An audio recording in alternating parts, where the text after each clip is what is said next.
Iran কার্যত Hormuz প্রণালী বন্ধ করে দিয়েছে। গুরুত্বপূর্ণ এই সমুদ্রপথের ব্যবহার এখন ইরানের ইচ্ছাধীন। বন্ধ হয়ে গেছে বিশ্বের প্রায় 1/5 তেল ও তরল প্রাকৃতিক গ্যাস এলএনজি পরিবহন।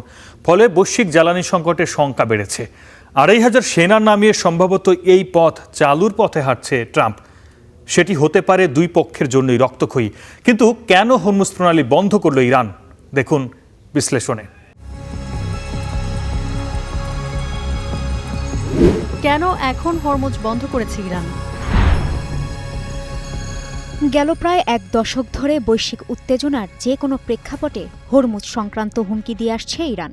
2-1 বার সাময়িক সময়ের জন্য বন্ধও করেছে, কিন্তু এই প্রথম অনির্দিষ্টকালের বন্ধের কবলে গুরুত্বপূর্ণ এই সমুদ্রপথ। এই আগ্রাসন ইরানকে অস্তিত্ব সংকটে ফেলেছে। হরমুজ তার হাতে শেষ বিকল্প। এর মধ্য দিয়ে মার্কিন ইসরায়েলের রণকৌশলকে হরমুজে টেনে নিয়ে এলো ইরান। কি ঝুঁকি তৈরি হলো? ইরান ও ওমানের মাঝখানের এই সরু জলপথ পারস্য উপসাগরকে ওমান উপসাগরের সঙ্গে যুক্ত করেছে। মধ্যপ্রাচ্যের তেল গ্যাস উৎপাদনকারী দেশগুলোর জন্য এটাই একমাত্র সমুদ্রপথ।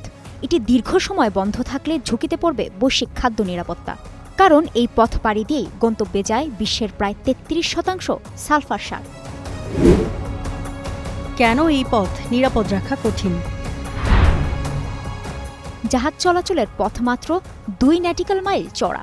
ইরানের দ্বীপ ও পাহাড়ি পাদদেশ ছুঁয়ে জাহাজগুলোকে ঘুরতে হয়। সেখানে থাকে ইরানি সেনাদের প্রহরা, যারা যে কোনো সময় আক্রমণ করতে পারে। এই আক্রমণ হতে পারে ছোট সাবমেরিন বা মাইন বা বিস্ফোরক বোঝাই ভাসমান বস্তু দিয়ে। যুক্তরাষ্ট্র কি বলছে?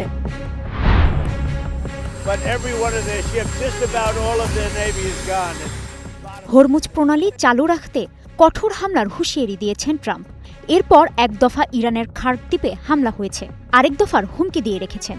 2500 মেরিন সেনাও পাঠাচ্ছেন মধ্যপ্রাচ্যে। ধারণা করা হচ্ছে তারা এবার হরমুজের জলযুদ্ধের সূচনা করবে। দুই পক্ষের জন্যই এই সংঘাত হতে পারে রক্তক্ষয়ী। অন্যরা কি বলছে?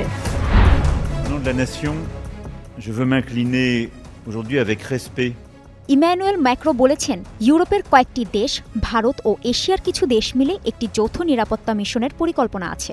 তবে এটি কেবল যুদ্ধ শেষ হওয়ার পরপরই বাস্তবায়নযোগ্য।